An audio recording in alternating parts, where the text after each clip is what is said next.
Okay, we're going to test our circuit, our program. As we can see, the window position lock is shown until a presence is detected. We can put, for example, close.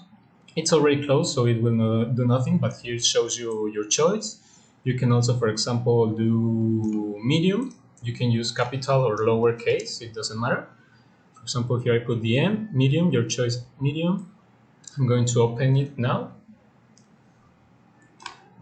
For example, here, open, and you have your position open. Also, you can put another value that is not in the options, but it will tell you that the position is invalid and it will remain on the same position.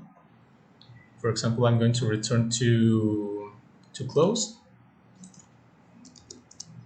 for you to see how it can go to close again. And this is our circuit technically. That's all. And when you don't put anything, it will remain locked again until a presence is detected.